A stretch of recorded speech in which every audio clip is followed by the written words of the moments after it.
vous avait prévenu.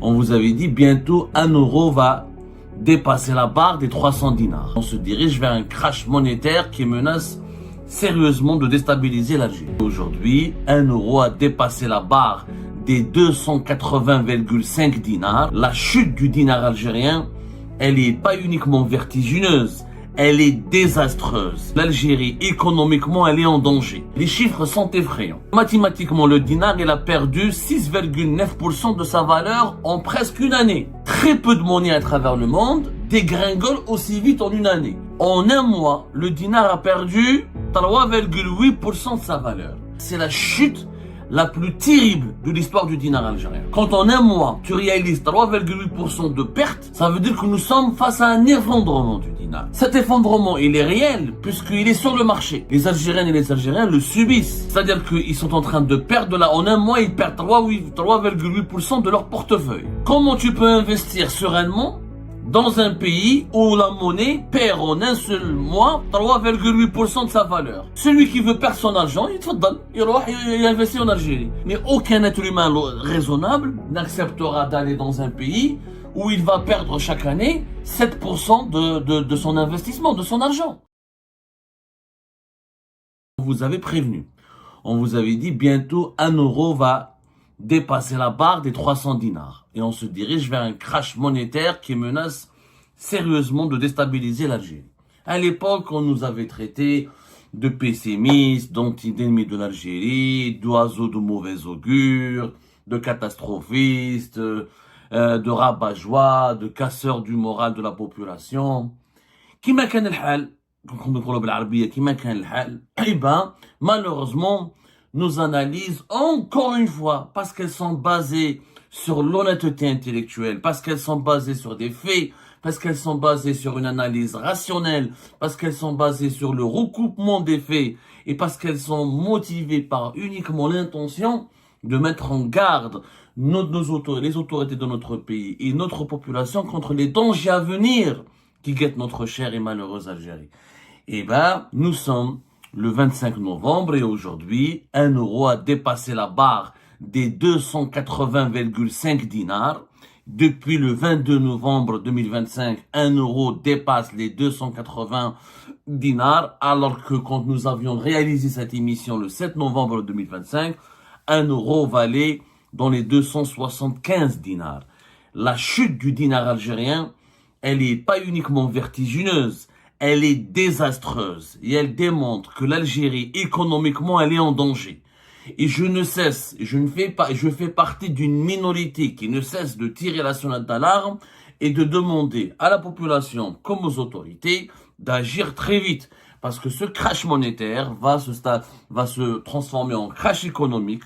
Le crash économique va se transformer en une crise d'instabilité politique avec un crash politique. On s'explique encore une fois avec beaucoup de pédagogie. Les chiffres sont effrayants. Je vous rappelle, en remontant le temps d'ici depuis une année.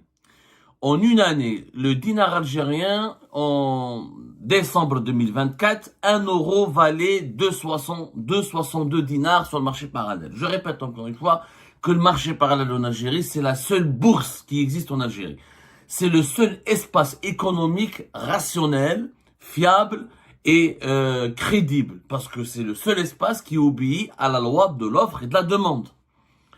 La loi de l'offre et de la demande. Combien il y a d'offres, combien il y a de demandes. Et c'est la loi de l'offre et de la demande qui est un principe économique élémentaire de toutes les transactions économiques et financières du monde qui est pris en considération pour déterminer la valeur d'un bien, d'un service et d'une monnaie.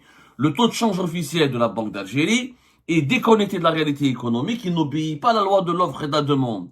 Il obéit à une loi, même pas une loi, il obéit à aucun sens, puisque c'est un taux de change artificiel que l'État algérien décide en fonction du prix du gaz et du pétrole, en fonction de ses recettes en devises, en fonction de ses recettes d'exportation. Donc ça n'a rien à voir avec l'offre et la demande, qui est la règle maîtresse de l'économie. C'est pour ça que le marché parallèle est le véritable baromètre de l'économie nationale en Algérie, parce qu'il obéit à des règles rationnelles comme l'offre et la demande. en décembre 2024, 1 euro égalait 262 dinars. Une année plus tard, fin novembre 2025, 1 euro 280 dinars. Ça signifie quoi?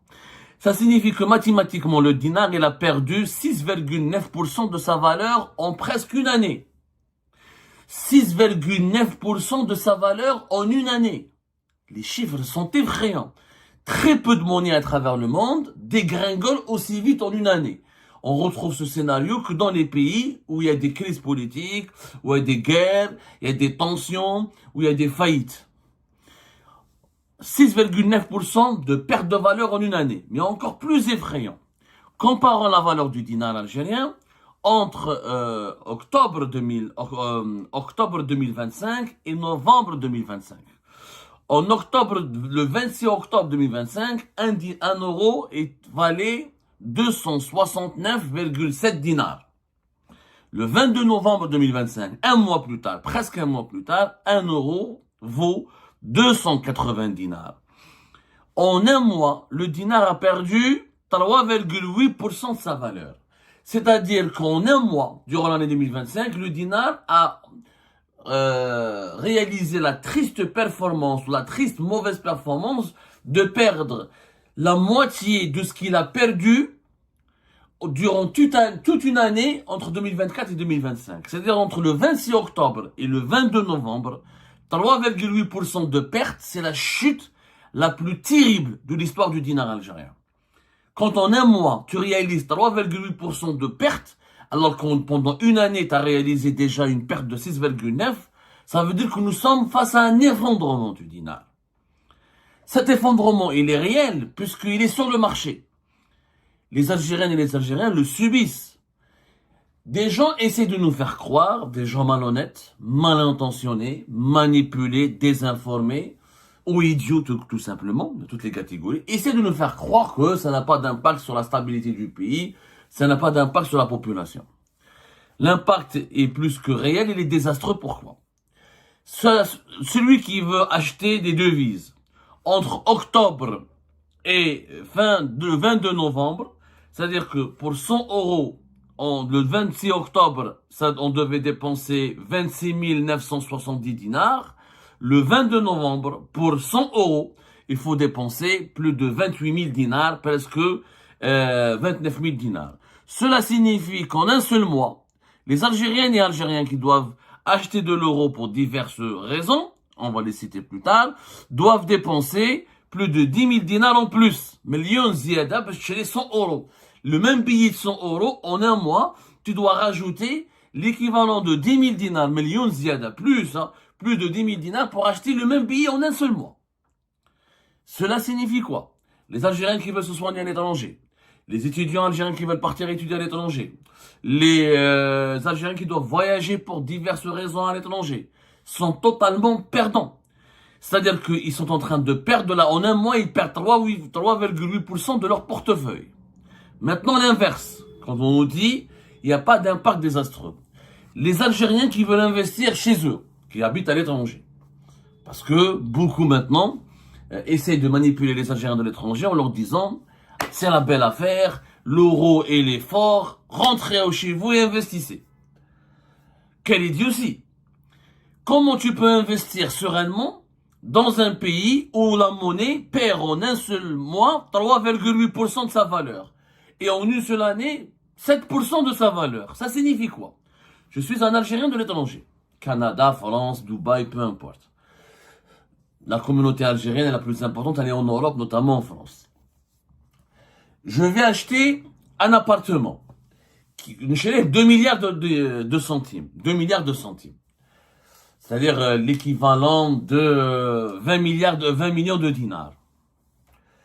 Et je me frotte les mains, je dis grâce à l'euro qui est fort, les 2 milliards de centimes ne vont pas coûter beaucoup cher. Sauf que, si je réfléchis bien, mon appartement que je vais acheter 2 milliards de centimes, si je l'ai acheté en octobre, et si je l'ai acheté si quelqu'un à ma place achète le même appartement depuis le 22 novembre 2025, il sera 3,8% moins cher. Ça veut dire que la valeur de l'appartement que j'ai acheté, elle est en train de s'effondrer. Donc si demain, je veux revendre cet appartement, ou là je veux le louer en dinars, parce que quand on investit en Algérie, on investit en dinars, on n'investit pas en euros. Donc comme le dinar chute, tout ce que je vais gagner en dinars, ça chute.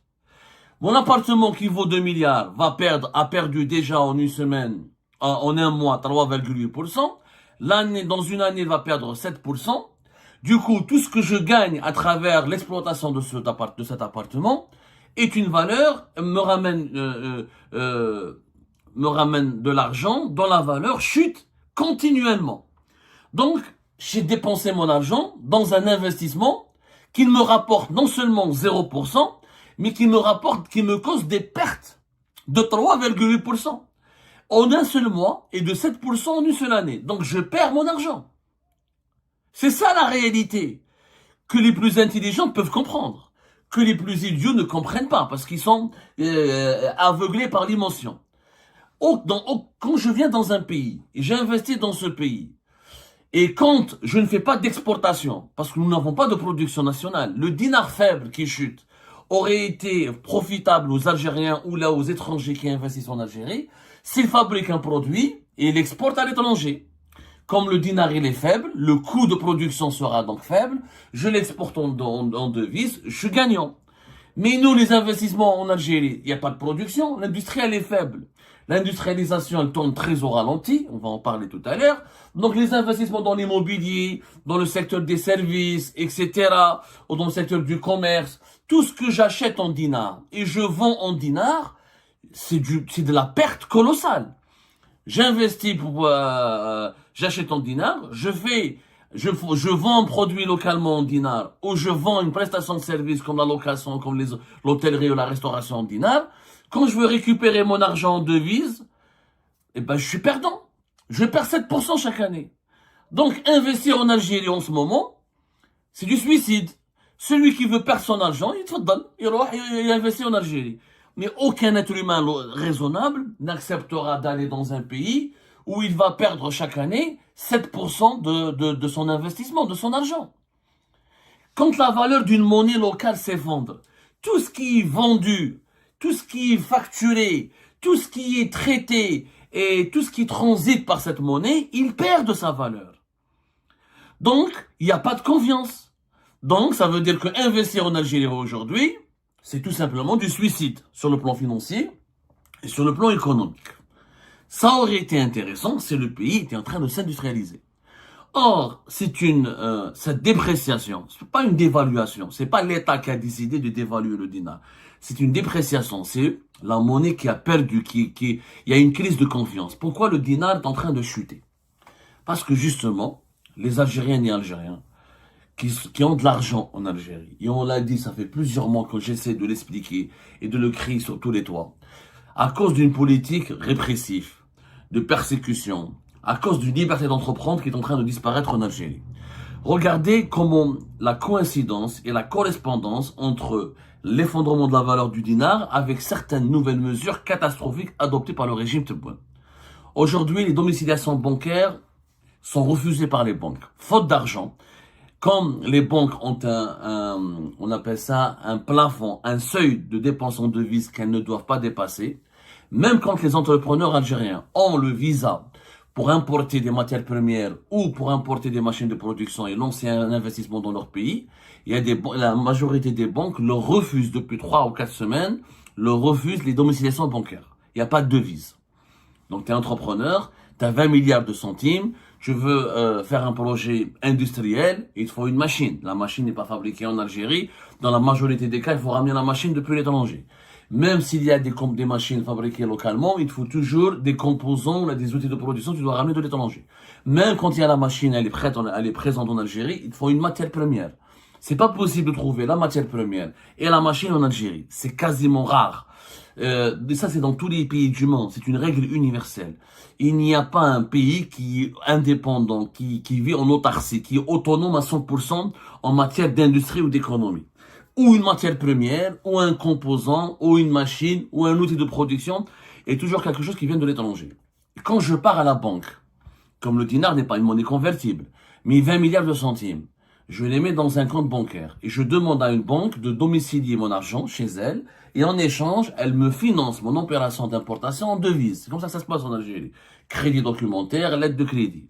Et ben la banque refuse depuis 3-4 semaines. Les entreprises algériennes qui ont même le PPI, qui ont le visa, c'est-à-dire que leur programme prévisionnel d'importation a été validé et visé par le ministère du Commerce extérieur et par un autre ministère de tutelle de leur domaine, que ce soit l'agroalimentaire, l'agriculture, les productions pharmaceutiques et pour l'industrie pharmaceutique pour les producteurs de médicaments. Donc même avec le visa de deux ministères, les banques rejettent leurs clients parce qu'ils n'ont plus de devises.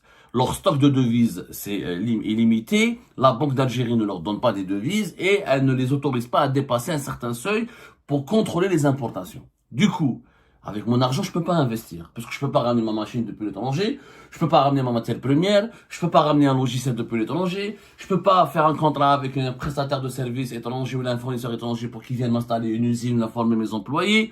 Donc il n'y a pas d'investissement. Avec ces 20 milliards, je n'investis pas. Ok. Qu'est-ce que je fais? Je vais les mettre à la banque.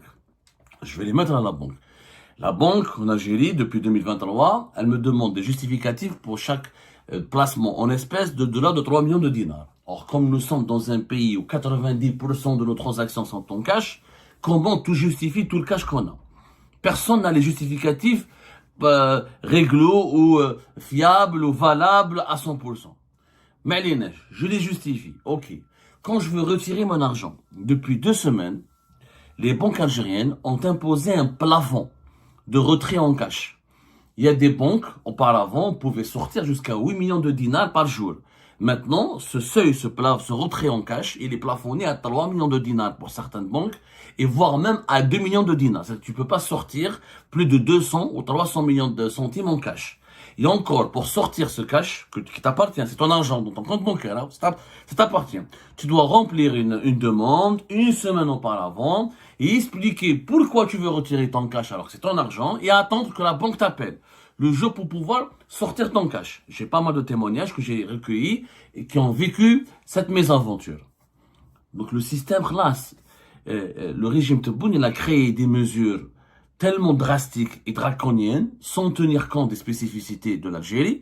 Tu me dis, certains me disent, surtout les Algériens de l'étranger, parce que les Algériens de l'étranger agissent dans un autre monde. Ils confondent la réalité française, européenne avec la réalité algérienne.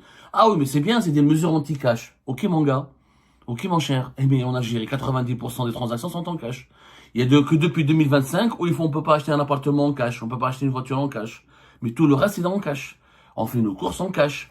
On va à l'hôpital, dans les cliniques privées en cash. On est tout en cash. La numérisation de l'économie algérienne, elle est encore très faible. Il y a même pas 40, il y a à peine 44% de la population algérienne qui a accès à un compte bancaire. Donc la majorité, tout se fait en cash. Et les banques algériennes, il n'y a pas de banque. Le paiement en ligne est très peu développé, le paiement mobile est très peu développé. Donc c'est pas la faute à la population. Ça, c'est la faute aux autorités qui n'ont pas créé une dynamique pour numériser l'économie algérienne et pour la moderniser. Donc, comme tout est en cash, tu peux pas reprocher aux Algériennes et aux Algériens de vouloir récupérer leur argent en cash. Et là, tout est en cash. Et donc, quand on va serrer le vis trop, quand on a étouffé les banques, je ne peux pas investir, je ne peux pas ramener la matière première et les machines. Donc, depuis l'étranger, c'est compliqué, c'est chemin de croix, et je peux pas investir, il faut des demandes, des visas, des autorisations. Ensuite, la banque, elle me dit non, revenez le mois prochain, dans 3 mois, donc je peux pas investir. Je peux pas mettre mon argent dans toute sécurité dans la banque. Si je le retire, on me demande, on me limite, on me plafonne et on me fait chier. Donc, qu'est-ce que je fais? C'est quand j'ai de l'argent en Algérie. La seule solution qui me reste, c'est d'acheter des devises, de convertir mon dinar en euros pour protéger mon argent. Puisque le dinar que j'ai, je peux ni investir, ni le mettre en sécurité à la banque et faire de lui ce que je veux.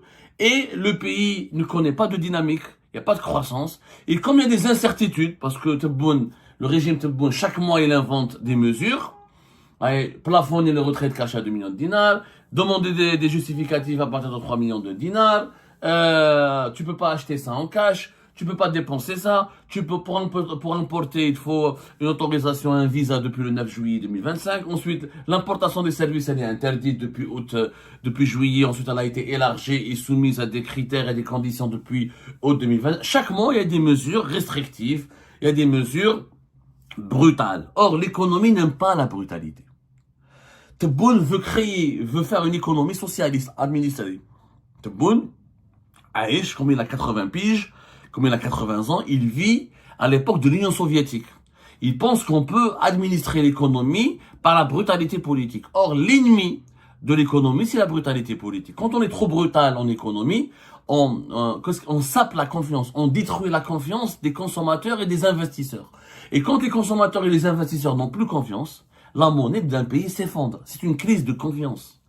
Ce que nous vivons en ce moment en Algérie, une perte de la valeur du dinar de 3,8% en une semaine, une perte de la valeur du dinar de presque de 6,9%, c'est-à-dire 7% en une année, c'est une crise de confiance, c'est l'effondrement de la confiance. Avec, bien sûr, c'est un problème psychologique, mais c'est un problème politique.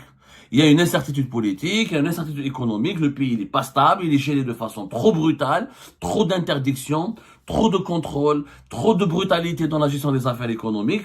Ça fait donc une demande, ça crée une demande très accrue en devises.